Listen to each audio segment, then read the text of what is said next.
Forest. What's your opinion on the overall of the financial fair play? Do you think, in overall terms, before we go into the specifics, is it a good idea, or what are your thoughts on it?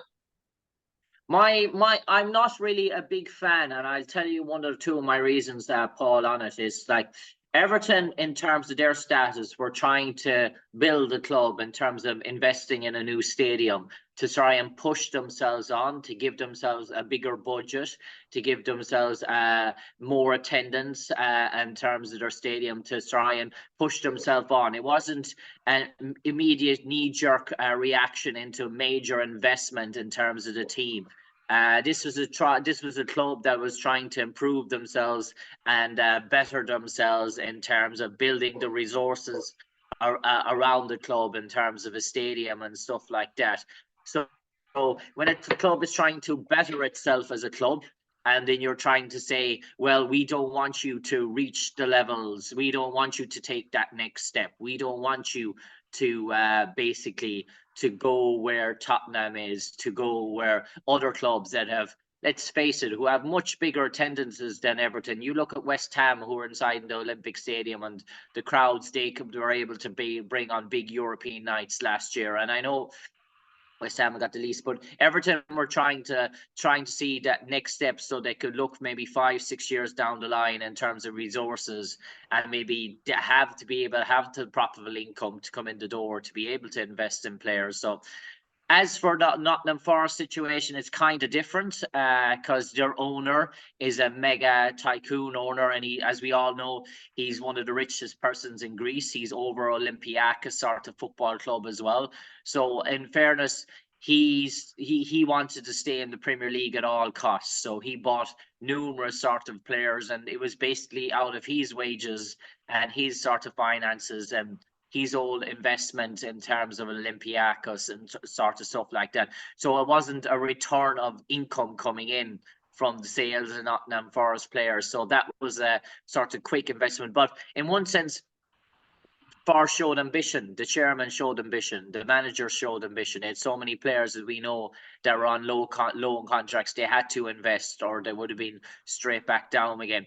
I personally, I don't like these yo-yo clubs that come up in terms of the championship, and they basically, if they're in a position of crisis come December, they just cut their losses. I mean, Norwich City has been a tale of a yo-yo club for many years that has done well to get up the Premiership, and then has never really given themselves a realistic chance of surviving. West Bromwich Albion, another classic example of a yo-yo club bouncing. And for fans, it's disheartening, it's disproving when you're going to an off-season and the excitement, the euphoria of getting up to a Premier League, and you don't give yourself an opportunity to stay there. So I think it's worrying in terms of, well, I know the three clubs that might come up this year might have the resources, but beyond that, to say that if a club wants to be bold and wants to try and stay in the Premier League, that they could be punished for doing so, it makes a complete mockery, really, of the whole promotion relegation system. So,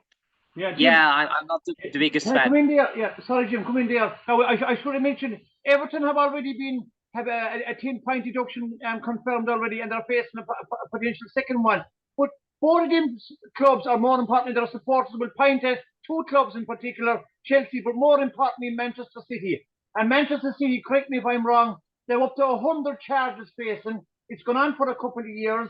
They're obviously appealing, or they're fighting it legally. And they pointed in, it seems that if you're big enough, the rules don't apply to you, because Manchester City, a few years ago, they were supposed to be charging the UEFA, and they just got a big fine with that. Like, a fine to Manchester City is no good. So what's your response to that? The supporters would say Chelsea, but particularly Manchester City, seem to be able to do what they want. I think, you see, Man City have such a mass of employees working for the club, and in terms of outside resources, that any sort of technicality, any sort of loophole, anything that is not written in fine print or stuff like that, they're onto it like a flash in terms of that. So it has been said that the written statement that the Premier League that have come out in terms of the rules of financial fair play, it's flawed in certain aspects, and some clubs have been able to pick and find loop ways through it and find technicalities in terms of prevention of points deduction. And it seems Man City and Chelsea have been able to master that at the moment in terms of that. So why the Premier League felt they needed to go after Forest and Everton to make an example of both clubs when they knew they couldn't get Chelsea or Man City in the same act is beggars belief. Maybe it was a case of maybe the Premier League showing their authority to lower teams lower down the ladder that might have aspirations to come in your Premier League and say, listen, if you do this, we're going to be on your back straight off the thing. But it's definitely a case where the big boys seem to have all the loopholes and technicalities sussed out. So the Premier League have given up basically in terms of trying to fight those battles, it seems. Yeah. Now, you can see the schedule there in front of the calendar. So it looks like the decisions won't be, I presume both clubs, Nottingham Forest and Everton, will appeal. They'll be put in their appeals and they'll have their legal representations. The decisions look like they will be made in April. The season finishes in May, so you could be down to the last 3 or 4 or 5 games of the season, and you won't know. And just as important, teams like Luton, Burnley, and Sheffield, they won't know either. You could the last 6 or 7 teams, bottom teams, it could be a complete shambles. Is probably the word I use in the relegation battle. Nobody will know exactly where they are until almost the season is over. Are your thoughts on that? Well, I wonder in terms of deducting the same club twice within the sort of same calendar year, because in terms of the offences that they're saying that Everton it's a double breach. So whether you can deduct a team 20 points over a season, I'm not so sure in terms of a double breach if it's within the one calendar year. So maybe it's a case where Everton might this time around may face a fine in terms of their breach, but Forest could be the one that could be in trouble in terms of the points deduction if it's deemed Forest's first breach, because Everton might go and say, listen, you deducted us 10 points for our first breach, so why shouldn't it be the same for Nottingham Forest? So my hunch is that if they do come down hard on both clubs, that it could be a fine the second time around for Everton rather than a points deduction. But yeah, it's all hanging in the loop in terms of that. But I think that due to the pressure and the sustainability and the technicalities around it, and knowing that Forest and their owner are not going to accept that, I think we could see more monetary fines imposed, and I don't think Forest will complain that too much if a monetary fine is imposed on them, because they do have the owner to pay it. Yeah. Now, Jim, just before we move on, and I don't know you know an answer to this question. Suppose the appeal and the decision goes against them. Can they go to this arbitration sport outside in Zurich or Switzerland? You see in some other sports they'll actually go that far. Even if the FA appeal goes against them, are you aware? And it's just a kind of a general question. Are you aware? So they can actually go to that. So you could have the potential that the season could be over. Nottingham Forest would say could get a 10-point deduction, which might relegate them, and yet they could go on during the summer into next season. There could be appealing out to the international court or arbitration court, sports arbitration court. Will that not make a complete shambles of the whole league, the Premier League, and the whole administration of it? I think it will in terms of that, but I think that's something that the clubs can hang over the Premier League in terms of that.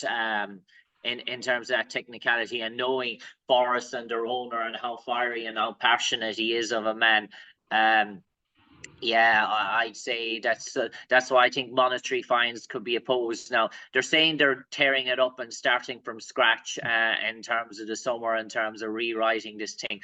But it also, Paul, you mentioned about in terms of maybe to take a important note to make point here is we're now into I was just looking at it there today. We're into the 22nd of January. We've 8 days left in this January transfer window, which is supposed to be an important aspect for clubs in terms of trying to preserve their status in the Premier League or make that push, and it's just made a complete mockery of this window.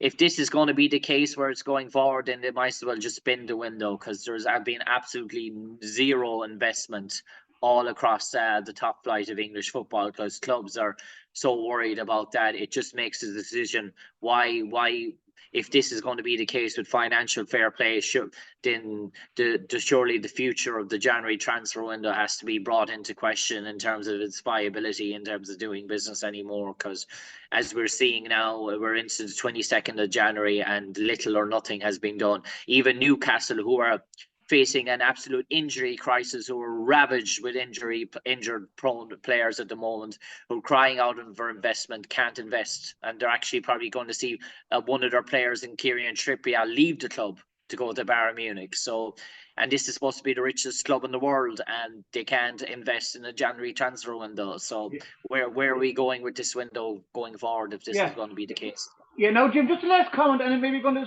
say devil's advocate. You mentioned about Norwich. I would praise Norwich for what they're doing. Maybe the long-term financial viability of these clubs. If this Norwich, and we'll just use them an example, or any club, spin, there is a possibility down the road they could go completely out of business. And what's I know it's a small club, a number of clubs have gone out of business, a number of clubs have gone into administration. Did it happen to Leeds about 20 years ago?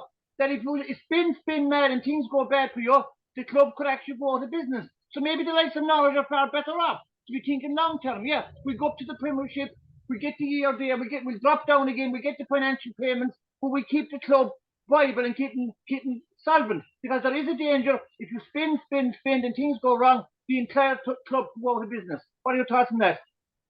I just throw the opposite to you in terms of Brentford, who are even a smaller club again than Norwich City in terms of how they have approached it and how they invested and how they built the club, and they made steady progress year on until they were ready to make that jump.